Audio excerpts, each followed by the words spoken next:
গল্পের বাক্সবাই রৌমানানুপুর চ্যানেলে আমি রৌমানানুপুর আপনাদের পড়ে শোনাচ্ছি প্রফুল্ল রায়ের লেখে একটি উপন্যাস এই ভুবনের ভার। আজ শুনবেন উপন্যাসটির দ্বিতীয় পর্ব। ওল্ড বালিগঞ্জে হিরণময় যখন ফিরলেন 10টা বেজে গেছে। গেট পেরিয়ে ভেতরে পা দিয়েই টের পাওয়া গেল সারা বাড়ি তোলপাড় হয়ে যাচ্ছে। হইচই চেঁচামেচি, একতলায় দোতলায় বাড়ির লোকজনের ছুটোছুটি ইত্যাদি ছাপিয়ে রমলার উত্তেজিত চিৎকার ভেসে আসছে। মানুষটা সকালবেলা উঠে কোথায় চলে গেল কারোর চোখে পড়ল না। তোমরা কি অন্ধ? যত অকর্মার ধাঁড়ি, 8টা পর্যন্ত পড়ে পড়ে ঘুমোবে। কি হবে তোমাদের রেখে? সবাইকে দূর করে দেব। রমলার ধাতটা কড়া ধরনের। স্নায়ুপ্রধান বলতে যা বোঝা যায় তিনি তাই। সামান্য কারণে তার মেজাজ বিগড়ে যায়। তখন সামনে যাকে পান তাকে বকাঝকা করতে থাকেন। কাজের লোকেদের উপর এই যে তর্জন গর্জন করছেন, কিন্তু তার খেয়াল নেই এ বাড়িতে সবচেয়ে দেরিতে ঘুম ভাঙে তার নিজের এবং তার 2টি ছেলে মেয়ের। হঠাৎ হঠাৎ রেগে যাওয়া ছাড়া মানুষটা এমনিতে ভালো, সহৃদয়, সহানুভূতিশীল, স্নেহপ্রবণ। হিরণময়কে প্রথম দেখতে পায় ড্রাইভার জগমোহন। সে চেঁচিয়ে ওঠে, বরে সাব লটকে আয়া, লটকে আয়া। সঙ্গে সঙ্গে হুলুস্থুলটা 3 গুণ বেড়ে যায়। দূরদার করতে করতে উপর থেকে পলার টিপু নিচে চলে আসে। রমলা ভারী মানুষ। রেলিং ধরে ধরে যতটা সম্ভব তাড়াতাড়ি সিঁড়ি ভেঙে ভেঙে তিনিও নেমে আসেন। এদিকে কাজের লোকেরা দৌড়ে এসে হিরণময়কে ঘিরে দাঁড়িয়ে পড়েছে। সকলের চোখে মুখে উৎকণ্ঠা এবং বিস্ময়। তার কারণ আছে। হিরণময়ের জীবনের প্রতিটি মুহূর্ত নিয়ম আর শৃঙ্খলায় বাঁধা। সকাল থেকে রাত 11টা পর্যন্ত তার রুটিন এ বাড়ির সবার মুখস্থ। কখনো কোনো কারণেই এই কর্মসূচিতে হেরফের হবার উপায় নেই। সেই মানুষটা যে কাউকে না জানিয়ে এমন হুট করে বেরিয়ে পড়বেন এবং সারা জীবনের অভ্যস্ত নিয়ম আর ডিসিপ্লিনকে নিজের হাতে ভেঙে ফেলবেন, তা যেন ভাবা যায় না। এত খ্যাতি, এত প্রতিষ্ঠা হিরণময়ের, কিন্তু মানুষ হিসেবে তিনি খুবই সাদাসিধে। কাজের লোকেদের প্রতি তার ব্যবহার চমৎকার। নিজের অজস্র কাজ আর লেখাপড়ার মধ্যেও সময় করে তিনি তাদের খোঁজখবর নেন। 2 মিনিট দাঁড়িয়ে তাদের সঙ্গে একটু গল্প করেন। সেই সঙ্গে মাঝে সাঝে সামান্য রসিকতাও। কাজের লোকেদের তিনি ফ্যামিলি মেম্বার ভাবেন। নিজেকে তাদের কাছ থেকে দূরে সরিয়ে রাখেন না। কাজের লোকেদেরও তাই কোনো রকম আড়ষ্টতা বা ভয়টয় নেই। তারা হিরণময়কে যতটা ভক্তি শ্রদ্ধা করে ঠিক ততটাই ভালোবাসে। কেউ কিছু বলার আগে পলার টিপু কাছে ছুটে আসে। পরক্ষণে ঊর্ধ্বশ্বাসে এসে পড়েন রমলা। হাঁপাতে হাঁপাতে উদ্বিগ্ন মুখে বলেন, কি ব্যাপার, ভোরবেলা কোথায় গিয়েছিলে? হাতের ইশারায় কাজের লোকেদের চলে যেতে বলে স্ত্রীর দিকে ফেরেন হিরণময়। ওপরে চলো বলছি। দোতলায় উঠতে উঠতে রমলা গজগজ করতে থাকেন। এর কোনো মানে হয়? সকাল থেকে দুশ্চিন্তা অস্থির হয়ে আছি, সবাইকে বকাঝকা করছি। ভাবছিলাম থানায় ফোন করব।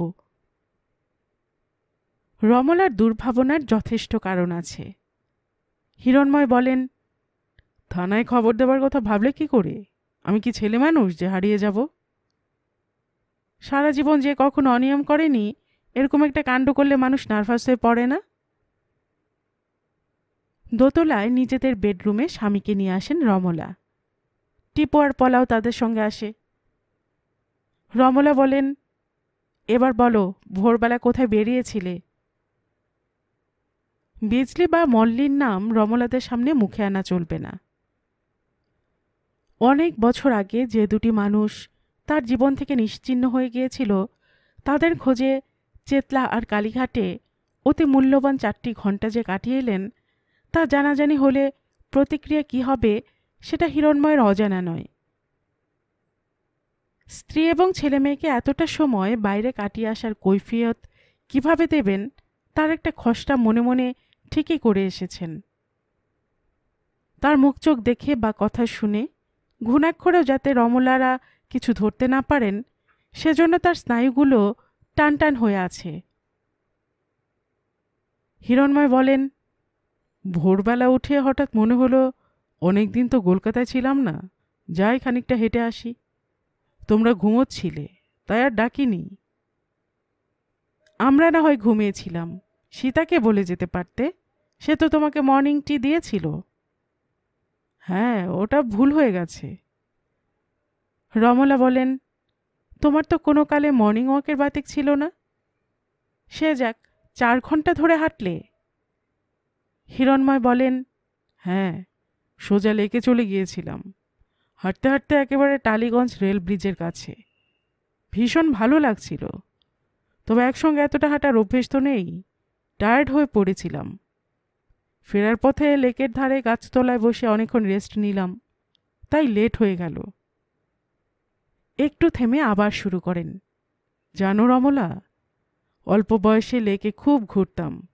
কত রকমের রেয়ার গাছ ছিল এখানে, কত রকমের পাখি আসতো, কি পরিষ্কার পরিচ্ছন্ন ছিল চারপাশ। কিন্তু সে লেক আর নেই। কলকাতার আর সব কিছুর মতোই এর বিউটি অনেকটাই নষ্ট হয়ে গেছে। তবু যা আছে। লেক সম্পর্কে হিরণময়ের আক্ষেপ রমলাকে বিন্দুমাত্র বিচলিত করে না। তিনি জিজ্ঞেস করেন, ফিরে এলে কি হেঁটেই? হিরণময় কিঞ্চিত থতিয়ে যান। লেকের কথা সাতকাহন করে বলেও রমলাকে আসল জায়গা থেকে নড়ানো যায়নি। 4 ঘন্টা সময় কিভাবে তিনি ব্যয় করেছেন তার চুলচেরা হিসেব নিয়ে তবে ছাড়বেন। হিরণময় চোখ কান বুজে বলেন, হ্যাঁ, সেজন্য তো দেরি হলো। ডাক্তাররা তোমাকে কি অ্যাডভাইস করেছে? রমলার প্রশ্নের মধ্যে একটা ইঙ্গিত ছিল। কবছর আগে হিরণময়ের যে হার্ট অ্যাটাক হয়ে গিয়েছিল, তারপর থেকে ডাক্তাররা তাকে যতটা সম্ভব সতর্ক থাকতে বলেছেন। বেশি মানসিক বা শারীরিক পরিশ্রম করা চলবে না। এমন কিছুর মধ্যে জড়িয়ে পড়া ঠিক হবে না যাতে দুশ্চিন্তা বা টেনশন হয়। হিরণময় ব্যাপারটাকে হালকা করে দেবার জন্য বলেন, আমি কি আর রেসের ঘোড়ার মতো দৌড়ে এসেছি? আস্তে আস্তে হেঁটে এসেছি। আমার শরীরের অবস্থা আমি জানি না। কথায় কথায় ওরা দোতলায় হিরণময়ের পড়ার ঘরে চলে এসেছিলেন। হিরণময় ডিভানে বসে পড়েন। রমলা বসেন একটু দূরে একটা চেয়ারে। টিপু আর পলা বসে না, তারা দাঁড়িয়ে থাকে। টিপু আর পলা প্রায় একসঙ্গেই বলে, তুমি এভাবে আর বেড়েও না বাবা। স্ত্রী এবং ছেলেমেয়েরা যে তাকে যথেষ্ট ভালোবাসে হিরণময় তা জানেন। স্ট্রোকটা হয়ে যাবার পর তার স্বাস্থ্যের জন্য ওরা প্রায় সারাক্ষণই উৎকণ্ঠিত থাকে। যতটা সম্ভব তাকে চোখে চোখে রাখতে চেষ্টা করে। একটু হেসে হিরণময় বলেন, না রে, আর বেরোবো না। রমলা জিজ্ঞেস করেন, আমাদের বাড়ি থেকে টালিগঞ্জের রেল ব্রিজ কতটা রাস্তা হবে? হিরণময় মনে মনে হিসেব করে নিয়ে বলেন, 3.5 কি 4 কিলোমিটার। একবার ওখানে গেছো, তারপর ফিরে এসেছো। হঠাৎ 8 কিলোমিটার হাঁটলে সুস্থ মানুষেরই শরীর খারাপ হয়ে যায়। তোমার শরীর ভালো না, তার উপর হাঁটার অভ্যেস নেই। আমি আজই ডাক্তার ডেকে তোমার ইসিজি করাবো। অকারণে বড় বেশি ভাবছো রমলা। আমি ঠিক আছি, ডাক্তার ডাকা দরকার নেই। দরকার আছে কি নেই সেটা আমি বুঝব। রমলা ভীষণ জেদি। একবার কিছু মাথায় চাপলে সেটি না করে ছাড়েন না। হাল ছেড়ে দেবার ভঙ্গিতে হিরণময় বলেন, যা ভালো বোঝো করো। রমলা বলেন, তুমি এখন ভালো করে রেস্ট নাও, আমি চা আর ব্রেকফাস্ট নিয়ে আসছি। বলতে বলতে উঠে পড়েন। অন্যদিন সীতাই সকালের খাবার টাবার নিয়ে আসে। আজ রমলা কেন সে দায়িত্ব নিতে চাইছেন হিরণময় তা বুঝতে পারেন। এমনিতে কোনো রকম অনিয়ম করেন না তিনি, তবু কখনো সামান্য এদিক ওদিক হয়ে গেলে যত্নের মাত্রাটা বেড়ে যায় রমলার। দরজা পর্যন্ত গিয়ে কি ভেবে ঘুরে দাঁড়িয়ে রমলা জিজ্ঞেস করেন, আজ যথেষ্ট নিয়ম ভঙ্গ করেছ, বাইরে কিছু খেয়েটে আসুনি তো? শশব্যস্তে হিরণময় 2 হাত নেড়ে বলে ওঠেন, আরে না না, আমি কি বাইরে কখনো খাই? কি জানি, কলকাতায় এসে একদিন 8 কিলোমিটার হাঁটতে ভালো লাগলো, রাস্তায় খাবারওয়ালাদের কাছ থেকে কিনে খেতেও হয়তো ভালো লেগেছে। বিশ্বাস করো, সত্যিই খাইনি। রমলা আর কিছু বলেন না। হঠাৎ কে মনে পড়ে যাওয়ায় হিরণময় সতর্কভাবে জিজ্ঞেস করেন, আচ্ছা, এর ভেতর আমার কি কোনো ফোন এসেছিল? মল্লের চিন্তাটা ফের তার মাথায় ফিরে এসেছে। সকালে ফোনে কথা বলতে বলতে লাইনটা কেটে গিয়েছিল। তারপর আবার মেয়েটা তাকে ফোন করেছিল কিনা তা জানা দরকার। পরক্ষণে হিরণময়ের মনে হয় মল্লি ফোন করে থাকলে এবং তার পরিচয় রমলা জানতে পারলে এতক্ষণে তুলকালাম কাণ্ড ঘটে যেত। ফোনটা না আসার দুরকম প্রতিক্রিয়া হয় হিরণময়ের। মল্লির সঠিক অবস্থাটা না জানায় উদ্বেগ, এবং তার সঙ্গে রমলাদের কথা না হওয়ায় খানিকটা আরাম। ফোন এলে কথায় কথায় রমলারা হয়তো মল্লির পরিচয়টা জেনে যেতেন। তার পরিণাম কি হতো ভাবতেও সাহস হয় না। রমলা বলেন, না আসেনি, বলে আর দাঁড়ান না, টিপু আর পলাকে নিয়ে চলে যান। আরও ৮ ঘণ্টা বাদে ব্রেকফাস্ট খাইয়ে রমলা চলে গেছেন। এখন এ ঘরে হিরণময় একেবারে একা। ইন্ডিয়ান নানা ইউনিভার্সিটি থেকে 2 দিন আগে কটা চিঠি এসেছে, বিদেশ থেকেও 3-4টে। দূরদর্শনের সাক্ষাৎকারের জন্য একটা লিখিত অনুরোধও। সবগুলি যথেষ্ট জরুরি এবং খুব তাড়াতাড়ি উত্তর দেওয়া দরকার। এমনিতে হিরণময় অত্যন্ত শৃঙ্খলাপরায়ণ, পরিশ্রমী, হাতের কাজ ফেলে রাখেন না। কিন্তু এই মুহূর্তে কোনো দিকেই লক্ষ্য নেই তার। মল্লির চিন্তাটা সমস্ত দিক থেকে তাকে ঘিরে ফেলতে শুরু করেছে। কিভাবে মেয়েটার সঙ্গে যোগাযোগ করা যায়? জগন্নাথ জানিয়েছে ওরা নর্থ বেঙ্গলে বর্ডারের কাছের শহর আনন্দপুরে আছে। দার্জিলিংয়ে একবার যাওয়া ছাড়া উত্তরবঙ্গে আর কখনো যাননি হিরণময়। তাও প্লেনে বাগডোগরায় পৌঁছে সেখান থেকে মোটরে গিয়েছিলেন। নর্থ বেঙ্গল সম্পর্কে তার ধারণা ভাষা ভাষা, অস্পষ্ট। আনন্দপুর শহরটার নাম তিনি আজই প্রথম শুনেছেন। সেটা ঠিক কোথায় তা তার জানা নেই। হঠাৎ হিরণময়ের মনে হয় বিজলি প্রভার সঙ্গে তার সম্পর্ক তো কবে চুকে বুকে গেছে। তাহলে মল্লির জন্য কেন তো ভাবছেন? কেন সারাটা সকাল চেতলা আর কালীঘাট করে বেড়ালেন? পরমুহূর্তে তার খেয়াল হয় মল্লি শুধু একটা নষ্ট দুশ্চরিত্র মেয়ে মানুষের মেয়েই নয়, তারও সন্তান। মল্লির জন্যই তো এতক্ষণ উদ্ভ্রান্তের মতো এখানে ওখানে ছুটে বেরিয়েছেন। কিন্তু কিছু করবেন যে, সেটা কিভাবে? জগন্নাথের কথা মতো 6 মাস আগে বিজলিরা আনন্দপুরে ছিল। এখনও মল্লি তার মায়ের সঙ্গে সেখানে আছে কিনা কে জানে। মল্লের কাছ থেকেও জানতে পারা যায়নি সে কোত্থেকে ফোন করেছিল। সে যখন বলতে যাবে তখনই লাইনটা কেটে যায়। ডিভানে আজ শোয়ার মতো কাত হয়ে এইসব ভাবছিলেন হিরণময়। হঠাৎ উঠে অস্থিরভাবে ঘরময় পায়চারি করতে থাকেন। আগে ভালো করে লক্ষ্য করেননি, এখন মনে পড়ছে ভোরে মল্লি যখন ফোন করছিল শেষ দিকটায় অস্পষ্টভাবে একটি পুরুষ কণ্ঠের শাসানি ভেসে এসেছিল। তখনই সে লাইনটা কেটে দেয়। মল্লি যদি আর ফোন না করে কিংবা সেই লোকটা যদি ফোন করতে না দেয়, মেয়েটার সঙ্গে যোগাযোগের আর কোনো উপায় তো মাথায় আসছে না। 23 বছর পর চকিতে একবার নিজের অস্তিত্বের খবরটা জানিয়ে চিরকালের মতো মল্লি হারিয়ে যাবে। ঝোঁকের বশে কিছুই করেন না হিরণময়। তিনি ধীর স্থির বিচক্ষণ মানুষ। ভোরে মল্লির সঙ্গে কথা হয়েছে, এখন 11:22। ঘরময় এলোমেলো পা ফেলে হাঁটতে হাঁটতে ঠিক 5 ঘন্টা পর তিনি স্থির করে ফেলেন আনন্দপুর যাবেন। এত অল্প সময়ের মধ্যে তিনি আগে কখনো কোনো সিদ্ধান্ত নেননি। জীবনে এই প্রথম এত বড় একটা ব্যতিক্রম ঘটল। আনন্দপুরে গেলে যে মল্লির সঙ্গে দেখা হবে তার কোনো নিশ্চয়তা নেই, তবু হিরণময়কে যেতেই হবে। সেখানে গিয়ে ব্যর্থ হলেও এটুকু সান্ত্বনা তার থাকবে, নষ্ট মেয়ে মানুষের সন্তান বলে মল্লিকে তিনি উপেক্ষা করেননি। পলা বা টিপো এমন অবস্থায় পড়লে যা করতেন তাই করবেন। হাজার হোক তিনি তো মল্লির জন্মদাতা। আনন্দপুরে যাবার ব্যাপারটা কাউকে বলা যাবে না, বললে রমলারা তাকে আটকে তো দেবেনি, তাছাড়া হাজার রকমের জবাবদিহিও করতে হবে। তবু শেষ পর্যন্ত যদি নিজের সিদ্ধান্ত অটল থাকেন, রমলা তাকে একলা ছাড়বেন না, নিজেও সঙ্গে যেতে চাইবেন। হিরণময়ের শরীর স্বাস্থ্য সম্পর্কে সর্বক্ষণ তার সজাগ দৃষ্টি।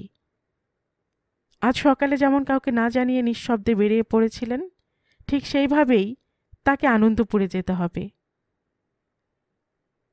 অবশ্য আজই তিনি আনন্দপুর রওনা হচ্ছেন না, 2 দিন অপেক্ষা করবেন। এর মধ্যে মল্লির ফোন এলে ভালো, তখন তার সম্বন্ধে সমস্ত কিছুই বিশদভাবে জানা যাবে। সম্ভব হলে কলকাতা থেকে তাকে সাহায্য করতে চেষ্টা করবেন, নইলে না গিয়ে উপায় নেই। এই 2 দিন আনন্দপুর সম্বন্ধে যাবতীয় খবর তাকে জোগাড় করতে হবে, এবং তা অত্যন্ত গোপনে। মনে পড়ে গেল, দিল্লিতে যাবার আগে কলকাতার একটা বড় কলেজে বেশ কয়েক বছর পড়িয়েছিলেন। তার একজন ছাত্র আইপিএস অফিসার, মাস 4 আগেও লালবাজারে পোস্টেড ছিলেন। হাজার হাজার ছাত্রের মধ্যে বিশেষ একজনকে মনে করে রাখার কথা নয়, তবু অনুপমকে তিনি যে ভুলে যাননি তার কারণ তার এই ছাত্রটি ছিলেন অসাধারণ ব্রাইট। ইউনিভার্সিটি থেকে বেরিয়ে কম্পিটিটিভ পরীক্ষা দিয়ে অনুপম হোম ডিপার্টমেন্টে চাকরি নিয়েছিলেন। তাতে হিরণময়ের বেশ আক্ষেপ ছিল।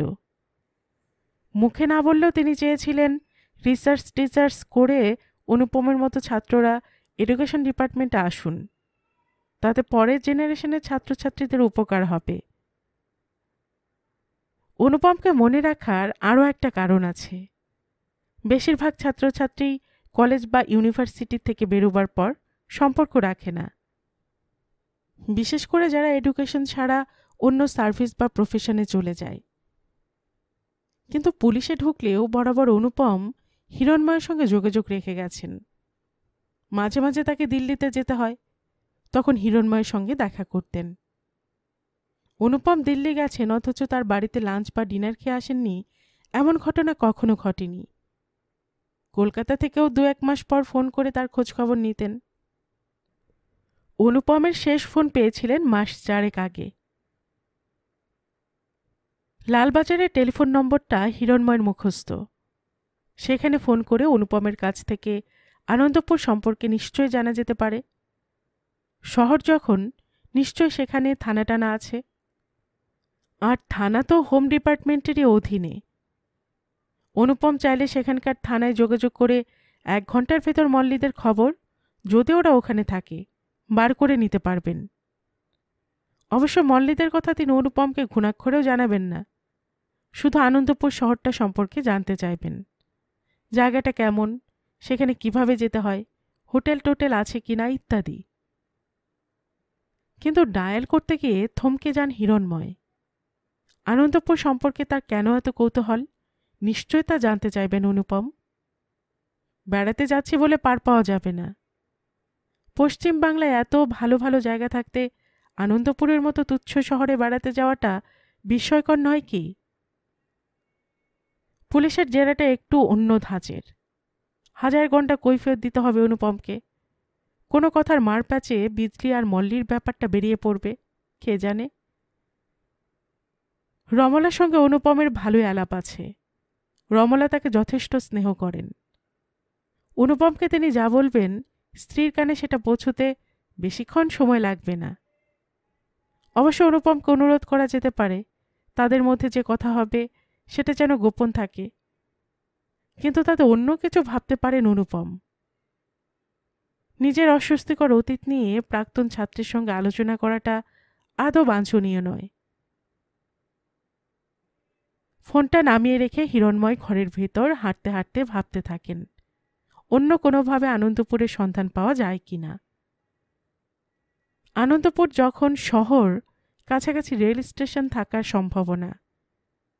হিরণময় জানেন এক মালদা ছাড়া নর্থ বেঙ্গলের বাকি অংশটা নর্থ ইস্টার্ন রেলওয়েতে পড়ে।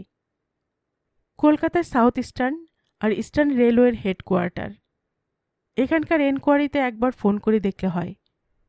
এক রেল আরেক রেলের খবর জানলেও জানতে পারে, না জানলে অন্য উপায়ে আনন্দপুরে সন্ধান করতে হবে। দ্বিতীয়বার ফোনটা করতে যাবেন, বাধা পড়ে। রমলা ডাক্তার মজুমদারকে নিয়ে ঘরে ঢোকেন। টিপু আর পলাও তাদের সঙ্গে এসেছে। রমলার এই এক স্বভাব, একটা কিছু মাথায় ঢুকলে তৎক্ষণাৎ সেটি করে ফেলা যায়। খানিক আগে ইসিজির কথা বলেছিলেন, তারপর 1.5 ঘন্টাও কাটেনি, ডাক্তার এনে হাজির করে ফেলেছেন। ডাক্তার মজুমদার নাম করা হার্ট স্পেশালিস্ট। এত তাড়াতাড়ি তার অ্যাপয়েন্টমেন্ট পাওয়া যায় না। তবে সম্পর্কে তিনি রমলার কাকা, তার উপর হিরণময় বিখ্যাত মানুষ, এবং তার জীবন যথেষ্ট মূল্যবান। নিশ্চয় এসব কারণে ফোন করা মাত্র ছুটে এসেছেন। 8 ঘন্টার মধ্যে ইসিজি শেষ করে হিরণময়কে একটু বকাবকি করেন ডাক্তার মজুমদার। খুড়শ্বশুর হিসেবে এটুকু তিনি করতেই পারেন। হার্ট পেশেন্টের যে একসঙ্গে 8 কিলোমিটার হাঁটা উচিত হয়নি, এবং ভবিষ্যতে হিরণময় যাতে এমন হঠকারী তার না করে বসেন সে সম্পর্কে বারবার সাবধান করে দিয়ে আজকের দিনটা পুরো বিশ্রাম নিতে বলেন। ইসিজি রিপোর্টে বড় রকমের গোলমাল অবশ্য পাওয়া যায় না, তবু ভবিষ্যতের কথা ভেবে হিরণময়কে কোনো রকম ঝুঁকি নিতে বারণ করা হয়। টেনশন বা মানসিক উৎকণ্ঠা তার পক্ষে যতটা বিপজ্জনক, ঠিক ততটাই ক্ষতিকর মাত্রা ছাড়া আবেগ। বাধ্য ছেলের মতো হিরণময় মাথা হেলিয়ে জানান, ডাক্তার মজুমদার যা পরামর্শ দিয়েছেন অক্ষরে অক্ষরে তা মেনে চলবেন।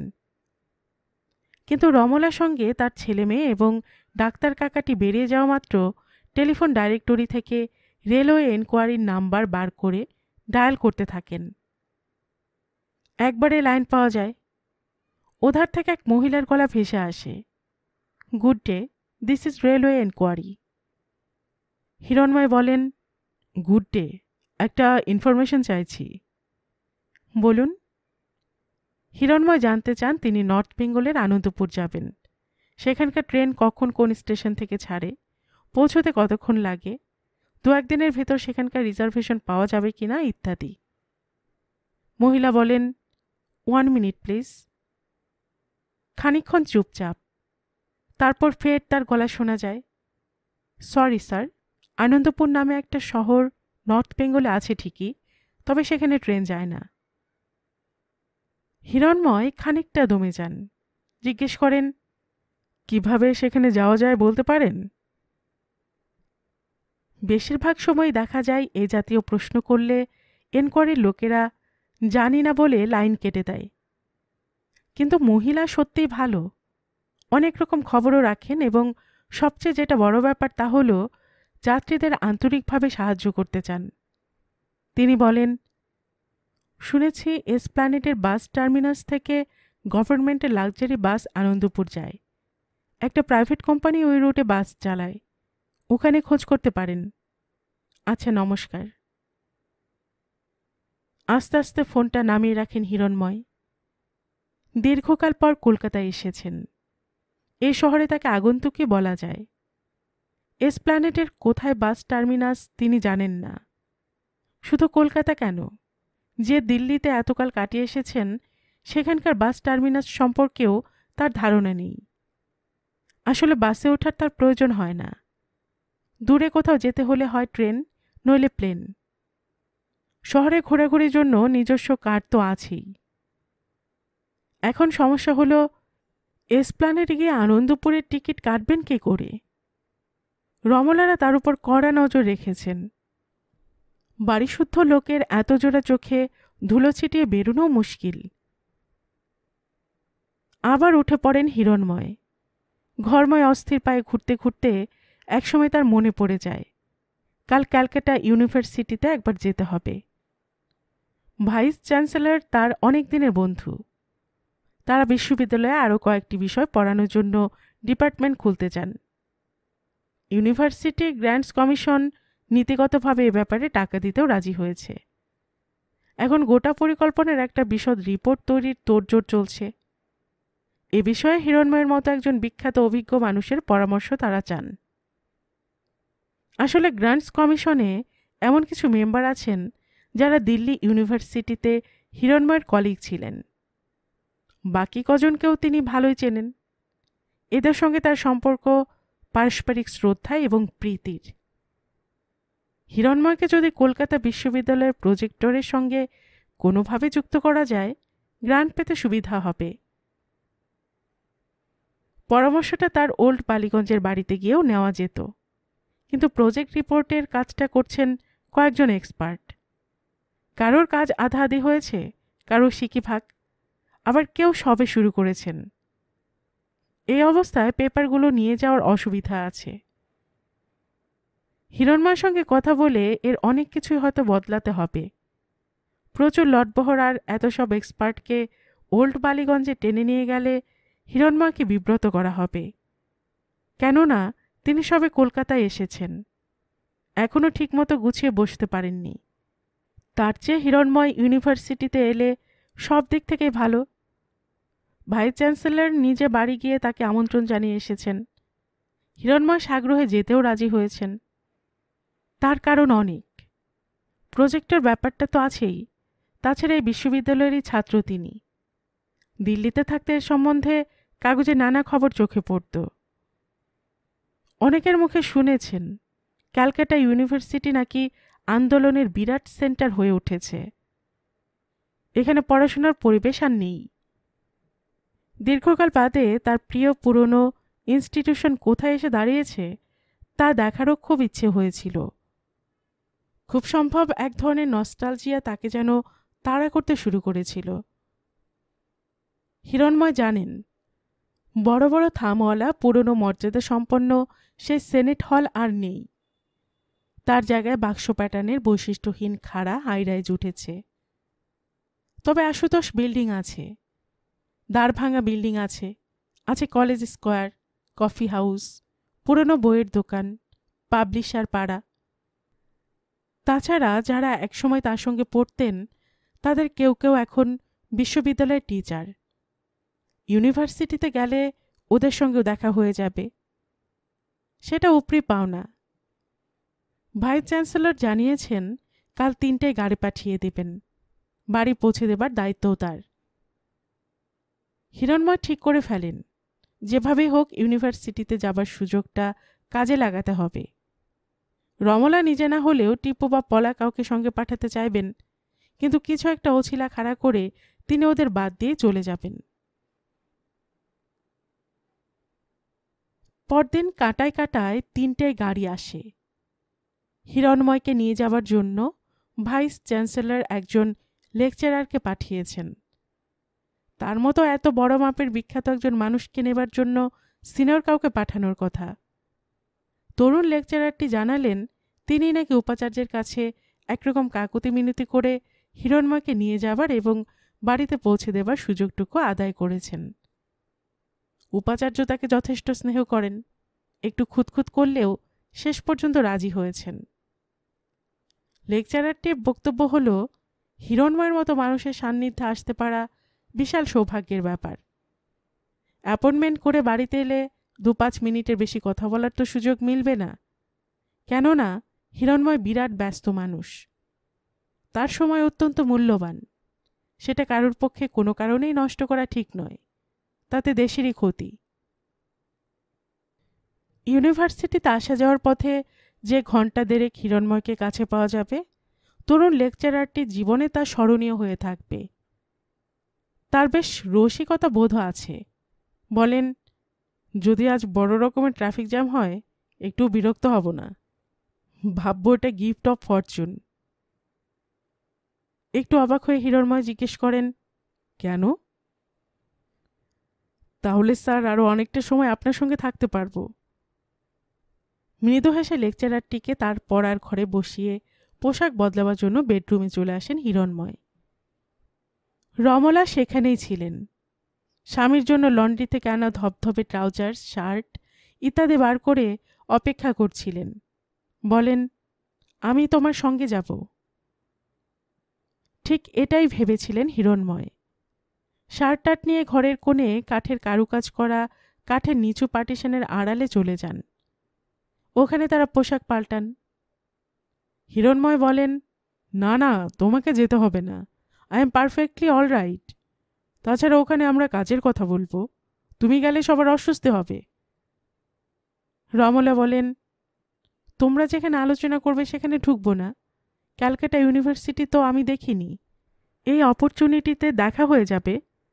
আমি চারদিকে ঘুরব, তারপর তোমার কাজ হয়ে গেলে একসঙ্গে ফিরে আসব। রমলা দিল্লির মেয়ে, সেখানেই তার জন্ম, পড়াশোনা। দিল্লি ইউনিভার্সিটি থেকে তিনি এমএ করেছেন। কলকাতায় বেশি আসেননি, বড়জোর 7-8 বার। হিরণময় বলেন, না না, আজ থাক, তুমি গেলে ওরা খুব ব্যস্ত হয়ে পড়বেন, আমাদের কাজের গোলমাল হয়ে যাবে, পরে একদিন যেও। হিরণময় যা বলেছেন তার 100% ঠিক। তার আপ্যায়নের জন্য সবাই ছোটাছুটি শুরু করে দেবেন। যে উদ্দেশ্যে হিরণময়কে নিয়ে যাওয়া সেটা পণ্ড হয়ে যাবে। খানিক চিন্তা করে রমলা বলেন, ইউনিভার্সিটিতে পৌঁছে আমি গাড়িতে বসে থাকব, তুমি নেমে যাবার অনেকক্ষণ পরে বেরোব, কেউ জানতেও পারবে না আমি তোমার সঙ্গে এসেছি। হিরণময় হেসে হেসে বলেন, যে ছেলেটি আমাকে নিতে এসেছে সে বোবাও নয়, অন্ধও নয়, সে দৌড়ে গিয়ে প্রথমেই ভাইস চ্যান্সেলরকে তোমার আসার খবরটা দেবে। এরপর আর কিছু বলা থাকে না। গম্ভীর মুখে রমলা বলেন, ঠিক আছে, ভাইস চ্যান্সেলরকে কথা দিয়েছ বলে যেতে দিলাম, কিন্তু কোনো রকম বাড়াবাড়ি করবে না। তোমাকে ওষুধের শিশি দিচ্ছি, আনইজি ফিল করলে 8খানা ট্যাবলেট খেয়ে নেবে, ওখানে পৌঁছে আমাকে ফোন করবে। হার্ট অ্যাটাকটা হবার পর দিল্লির ডাক্তাররা হিরণময়কে সবসময়, বিশেষ করে বাড়ির বাইরে বেরোবার সময়, সঙ্গে ওষুধ রাখতে বলেছেন। বুকে এতটুকু অস্বস্তি বা শ্বাসকষ্ট হলে 8খানা বড়ি ভেঙে জিভের তলায় রাখতে হয়। ডাক্তার মজুমদারও সেই পরামর্শই দিয়েছেন। হিরণময়ের ভয় ছিল রমলা যখন নিজে যেতে পারলেন না তখন হয়তো ছেলে বা মেয়েকে সঙ্গে দিতে চাইবেন, কিন্তু এ ব্যাপারে কিছুই বললেন না। যাই হোক, এত তাড়াতাড়ি এবং এমন নির্বিঘ্নে ফাঁড়া কেটে যাবে ভাবতে পারেননি হিরণময়। টেনশন কেটে যাওয়ায় তিনি আরাম বোধ করেন। বলেন, ওষুধের সঙ্গে 100-5 টাকা দিও তো। ভুরু কুঁচকে যায় রমলার। বলেন, যাবে তো ইউনিভার্সিটিতে, ওরা নিয়ে যাচ্ছে, পৌঁছেও দেবে, এত টাকা দিয়ে কি করবে? ওদিকে যখন যাচ্ছি কটা বই কিনে আনব। সন্দিগ্ধভাবে স্বামীর দিকে তাকান রমলা। বলেন, তুমি কি আবার বইয়ের দোকানে দোকানে ঘুরে বেড়াবে? হিরণময়ের কাছ থেকে তিনি আগেই জেনেছিলেন কলেজ স্ট্রিট এরিয়ায় Presidency college, medical college, university যেমন আছে তেমনি ওটা বই পাড়াও। পৃথিবীর আর কোথাও নাকি এক জায়গায় এত পাবলিশিং কনসার্ন নেই। হিরণময় শশব্যস্তে বলে ওঠেন, আরে না না, আমি যাব কেন, কাউকে পাঠিয়ে কিনে আনবো। ঠিক তো? ওই দেখো, আমাকে তুমি দেখছি বিশ্বাস করছো না।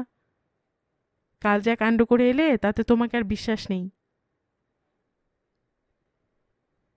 বেরোবার সময় একটা পলিথিনের ব্যাগে ছোট তোয়ালে, ফোটানো জলের বোতল, ওষুধের শিশি সব গুছিয়ে বারবার সাবধান করে দেন রমলা। লিফট ছাড়া সিঁড়ি ভেঙে হিরণময় যেন ওপরে না ওঠেন। সামান্য অস্বস্তি হওয়া মাত্র যেন ওষুধ খান, বাইরের জল যেন ভুলেও না ছোন, আর আলোচনা শেষ হলেই যেন সোজা বাড়ি ফিরে আসেন। স্ত্রীর প্রতিটি সতর্কবাণীতে সুবোধ বালকের মতো সায় দিয়ে তরুণ লেকচারারটির সঙ্গে একসময় বেরিয়ে পড়েন হিরণময়। লেকচারারটির নাম অরুণাভ সানাল। ইউনিভার্সিটির দিকে যেতে যেতে এমন স্তাবকতা তিনি শুরু করেন যে মুখটুক লাল হয়ে ওঠে হিরণময়ের। তোষামোদের লোক তিনি আগে যথেষ্ট দেখেছেন, কিন্তু অরুণাভর বোধহয় তুলনা নেই। হিরণময় বুঝতে পারেন জোর করে অরুণাভর তাকে নিতে আসা এবং চাটুকারিতা অকারণে নয়, নিশ্চয়ই এর পেছনে গভীর কোনো উদ্দেশ্য রয়েছে। কখন তার পেটের ভেতর থেকে তা বেরিয়ে আসে সেটাই এখন লক্ষ্য করার। অরুণাভ অনবরত বকে চলেছেন।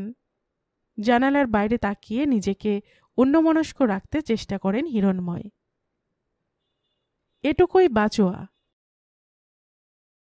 আজ রাস্তা একেবারে পরিষ্কার, কোথাও ট্রাফিক জ্যাম নেই, তাড়াতাড়ি ইউনিভার্সিটিতে পৌঁছানো যাবে। অর্থাৎ খুব বেশিক্ষণ এই বকবকায়মান যুবকটির সঙ্গলাভ করতে হবে না। গাড়িটা গুরুসদয় রোড হয়ে আপার সার্কুলার রোডে এসে পড়েছিল। এবার ডান দিকে ঘুরে Camac street, free school street, Wellesley street হয়ে ওয়েলিংটন স্কোয়ারের পাশ দিয়ে বেরিয়ে যাবে। এটাই ইউনিভার্সিটিতে যাবার সবচেয়ে সোজা রুট। এক নাগারে অরুণাভর বকর বকর শুনতে শুনতে কান ঝালাপালা হয়ে গিয়েছিল। এবার আনন্দপুর যাবার বাসের টিকিটটার কথা মনে পড়ে যায় হিরণময়ের। মুখ ফিরিয়ে বলেন, আপনাদের একটু কষ্ট দেব, এসপ্ল্যানেডে আমার একটু কাজ আছে। অনুগ্রহ করে যদি গাড়িটা ময়দানের দিক দিয়ে ঘুরে নিয়ে যান। অরুণাভ শশব্যস্তে বলে ওঠেন, এতে আবার কষ্ট কি স্যার? আপনি যা বলবেন তাই করা হবে। ড্রাইভারকে গাড়িটা এসপ্ল্যানেডের দিকে নিয়ে যেতে বলেন তিনি। গ্র্যান্ড হোটেলের কাছে এসে হিরণময় বলেন, এখানে থামাতে বলুন। গাড়ি থামলে দরজা খুলে নামতে নামতে বলেন, কয়েক মিনিটের কাজ, যাব আর আসব, আপনারা একটু ওয়েট করুন। হিরণময় এভাবে এত দ্রুত নেমে যাবেন ভাবতে পারেননি অরুণাভ। তিনি ব্যাকুলভাবে বলেন, স্যার আপনি গাড়িতে বসুন, আমাকে দিয়ে কাজটা হলে দয়া করে। বাসের টিকিটের কথা বললেই কেটে এনে দেবে অরুণাভ, কিন্তু তিনি কোথায় যাচ্ছেন তার সাক্ষী রাখতে চান না হিরণময়। অরুণাভর কথার মাঝখানে বলে ওঠেন, না না, অন্য কাউকে দিয়ে হবে না, আমাকেই করতে হবে। বলে আর দাঁড়ান না। বাপাশে ফুটপাত ঘেঁষে কার পার্কিং জোন, সেখানে অজস্র গাড়ি দাঁড়িয়ে আছে। হিরণময় দ্রুত সেগুলোর পেছনে চলে যান। ময়দান মার্কেটটা চেনা ছিল। সেখানে আসতে অস্পষ্টভাবে হিরণময়ের মনে পড়ে, মার্কেটের বাঁধার থেকে অনেকদিন আগে কিছু কিছু বাস ছাড়ত। এসপ্ল্যানেডের বাস টার্মিনাসটা ওখানে হলেও হতে পারে।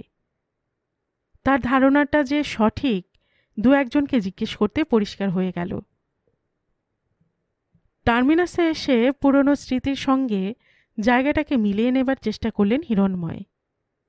24-25 বছর আগে এখানকার একটা সরু রাস্তায় হাড় চিরচিরে কয়েকটা গাড়ি দাঁড়িয়ে থাকত। স্টার্টারের হুইসেল বাজলেই লম্বা চওড়া শিখ ড্রাইভার একের পর এক গাড়িতে উঠে স্টার্ট দিয়ে চলে যেত। সেসব বাসের বডি আর ইঞ্জিন যে কোন মান্ধাতার বাপের আমলের কে জানে। স্টার্ট দিলে বাড়িগুলো মৃগী রোগীর মতো প্রচণ্ড কাঁপতে থাকত। তারপর বিকট আওয়াজে এসপ্ল্যানেড এরিয়ার কানে তালা ধরিয়ে গলগল করে কালো ধোঁয়া ছাড়তে ছাড়তে উধাও হয়ে যেত। এখন টার্মিনাসটা আর সেই চেহারায় নেই, অনেক পাল্টে গেছে। কংক্রিট ঢেলে অসংখ্য লেন বানিয়ে এখান থেকে প্রাইভেট এবং স্টেট বাস ছাড়ার ব্যবস্থা হয়েছে। শহরের ভেতরকার রুটের নয়, লং ডিস্টেন্স রুটের লাক্সারি বাসও এখান থেকে ছাড়ে। তাছাড়া অন্য স্টেটের ট্যুরিজম ডিপার্টমেন্টের বাসও এখানে এসে থামে এবং এখান থেকে ফিরে যায়। নানা চেহারার অগুন্তি বাস এধার ওধারে দাঁড়িয়ে আছে, আর রয়েছে কয়েক হাজার মানুষ। বাসে ওঠার জন্য তারা লম্বা লম্বা কিউতে অপেক্ষা করছে। কলকাতার অন্য সব জায়গার মতো এখানেও হকারদের অবাধ রাজত্ব। একধারে সারি সারি তেরপলের শেড বানিয়ে সস্তা রেডিমেড জামা প্যান্ট, ফ্রক ব্লাউজ আর শাড়ির দোকান। টার্মিনাসে যেখানে যতটুকু ফাঁকা জায়গা পাওয়া গেছে, চাওয়ালা, কাটা ফলওয়ালা, ভুট্টাওয়ালা, ফুচকার ভেলপুরিওয়ালারা একেবারে জমজমাট আসর বসিয়ে দিয়েছে। এধারে ওধারে যার যেখানে ইচ্ছে দাঁড়িয়ে দাঁড়িয়ে পেচ্ছাপ করছে। ঝাঁঝালো তরল স্রোত বেয়ে যাচ্ছে চারপাশে। এমন ওপেন এয়ার মূত্রাঙ্গন পৃথিবীর আর কোনো বড় শহরে দেখা যাবে কিনা সন্দেহ। দীর্ঘকাল দিল্লির ছিমছাম পরিচ্ছন্ন পরিবেশে কাটিয়ে এসেছেন হিরণময়। তার মাথা ঝিমঝিম করতে থাকে, মনে হয় আরেকবার স্ট্রোক হয়ে যাবে। যাই হোক, আনন্দপুরের টিকিট কাউন্টারটা খুঁজে বার করতে খুব একটা কষ্ট করতে হয় না। দুদিন পরের একখানা টিকিট কেটে মিনিট 10 ভেতর হিরণময় আবার গ্র্যান্ড হোটেলের উল্টো দিকে কার পার্কিং জোনে ফিরে এসে ইউনিভার্সিটির সেই গাড়িটায় উঠে পড়েন। সঙ্গে সঙ্গে ড্রাইভার স্টার্ট দেয়।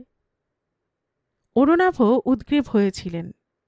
কী উদ্দেশ্যে হিরণময়ের মতো একজন মানুষ ময়দান মার্কেটের মতো ঘিঞ্জি বাজারের দিকে গিয়েছিলেন তা জানার জন্য ভীষণ কৌতূহল হচ্ছিল তার, কিন্তু সরাসরি এ নিয়ে তো আর প্রশ্ন করা যায় না। শুধু বলেন, কাজটা হয়েছে স্যার? অরুণাভর দিকে তাকাতে পারছিলেন না হিরণময়।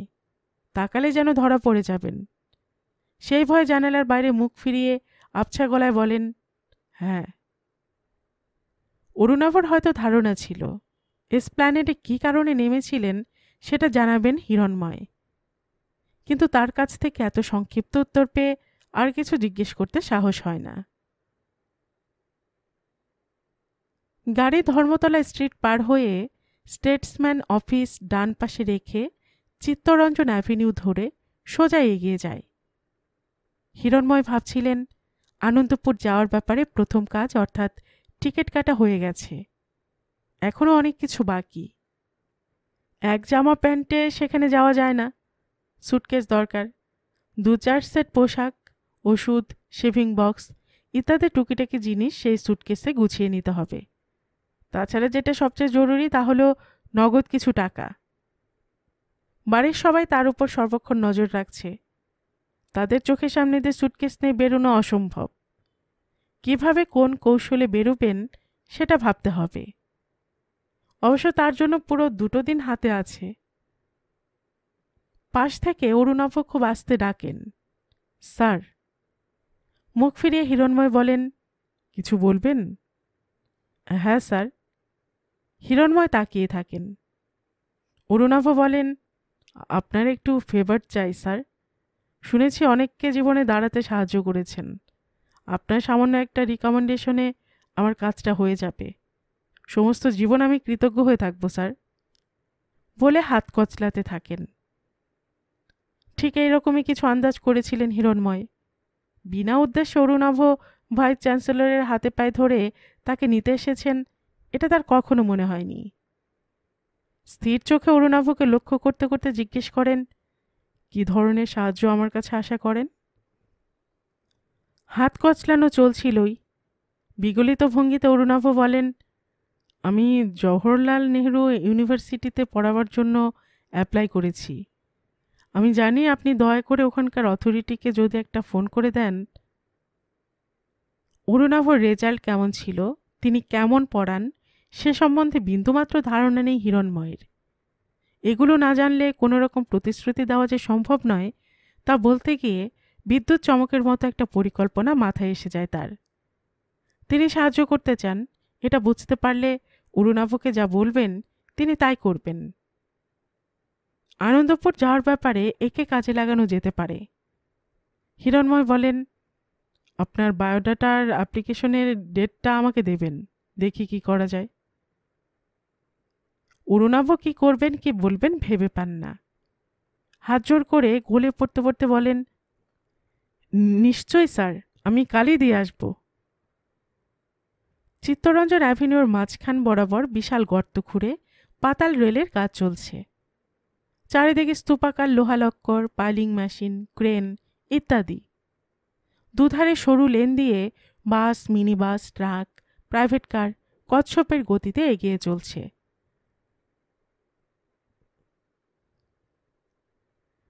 গল্পের বাক্সবাই রোমানানুপুর চ্যানেলে এতক্ষণ আপনারা শুনছিলেন প্রফুল্ল রায়ের লেখে একটি উপন্যাস এই ভুবনের ভার এর 2য় পর্ব। আর এতক্ষণ গল্প পাঠে আমি আপনাদের সাথে ছিলাম রোমানানুপুর। আপনারা যারা গল্পের বাক্স চ্যানেলের গল্প নতুন শুনছেন, আপনাদের সুবিধার্থে একটি বিনীত অনুরোধ, যদি আপনারা আরও এমন উপন্যাস শুনতে চান তবে নিচের সাবস্ক্রাইব বাটনে একটি ক্লিক করে রাখুন ও একটি লাইক করে রাখুন। এতে এই চ্যানেলের ভিডিওগুলি খুঁজে পেতে আপনাদের সুবিধা হবে। আর পাশে থাকা বেল বাটনটি চেপে রাখুন যাতে নতুন কোনো উপন্যাস বা পর্ব দেওয়ার সাথে সাথেই আপনাদের কাছে নোটিফিকেশন চলে যায়। সবসময় সবাই খুব ভালো থাকুন, সুস্থ থাকুন, আনন্দে থাকুন এই প্রার্থনা রইল।